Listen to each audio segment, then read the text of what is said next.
Let's see how this turned out. Now that's the perfect amount of light.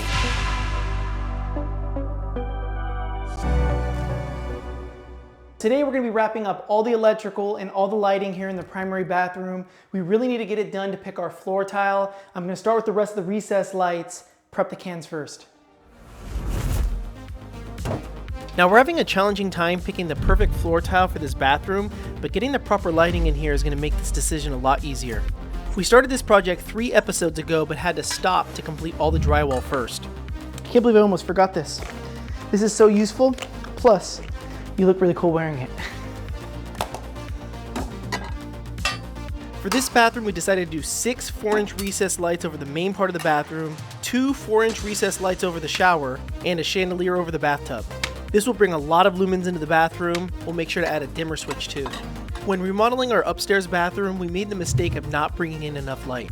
We don't want to make that mistake again, and I've never heard anyone say, I have too much light. Well, maybe in photography or cinematography, but not in a bathroom.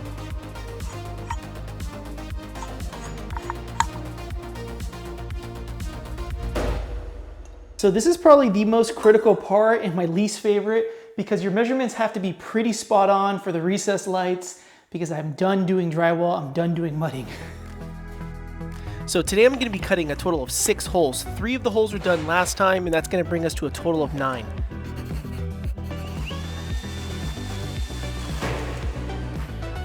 We almost hit that wood piece. It literally touched it, skimmed it. Absolutely perfect. We couldn't have got it any closer to the framing. And my old wire's up there. I was a little concerned about this first hole just because it was so close to one of the joists above. In part 1 of this project, we calculate all the locations for the lights, and now I just need to measure and cut. Okay, now I'm gonna fish all the wires and hook up the lights. Hopefully I don't regret not pre-running all the wires. We'll see.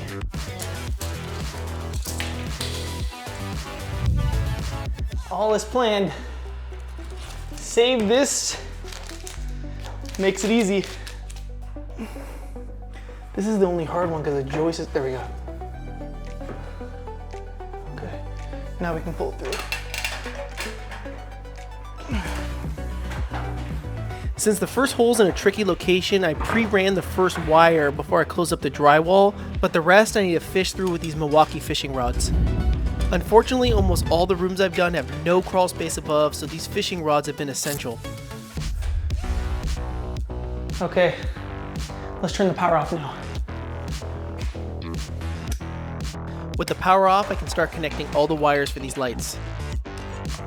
I always leave about 12 inches extra of wire just in case I make any mistakes.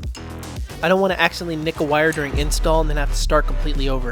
I try my best to plan ahead. I always like to think, what's the worst case scenario? With this type of mentality, it leads to a few less mistakes and improved safety.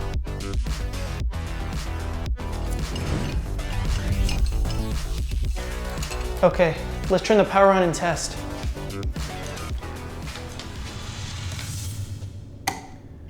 That's a good amount of light.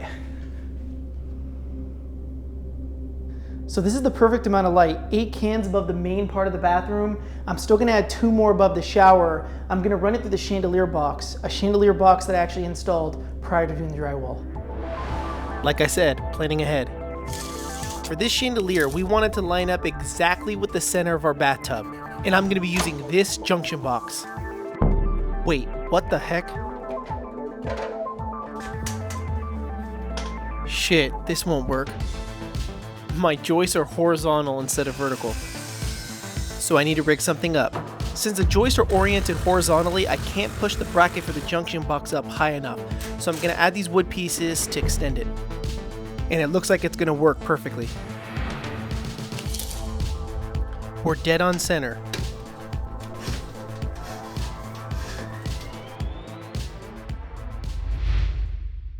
So good thing we did that chandelier box prior to doing the drywall, because that would have been a pain in the ass to do now because our joists are horizontal in this room instead of vertical. Let's get the last 2 recessed lights wrapped up. So I think diagonal is going to be the best bet for this. Let's cut the holes. Alright, this one was funny. To calculate the exact location of these holes, I had to use Pythagorean theorem. I never thought I'd use that again. These two lights are going to be connected to the chandelier on a separate circuit with a separate switch. We figured this way we could turn the lights on based on which side of the bathroom we're using. With the chandelier, we've narrowed down which one we want. We just got to make the final decision. It'll be installed probably after the bathtub. Wow, this looks great.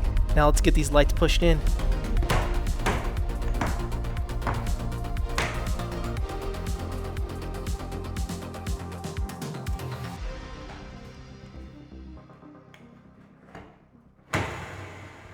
Now that's a lot of light.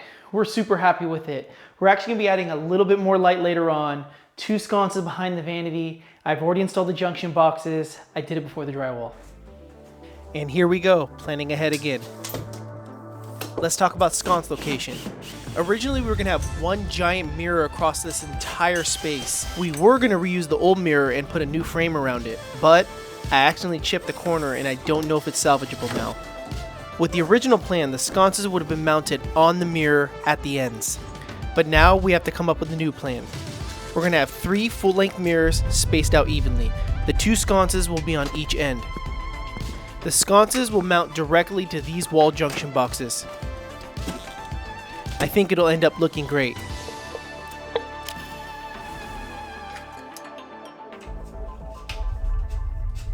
And that's a wrap.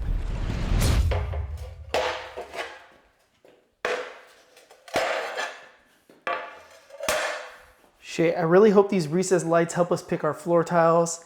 I think we need to look at it with all of our fixtures, all of our finishes, because setting the floors is up next.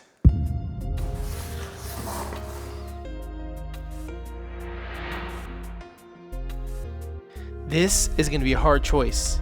It's going to be our first finishing piece in this bathroom, and it's essential we get it right.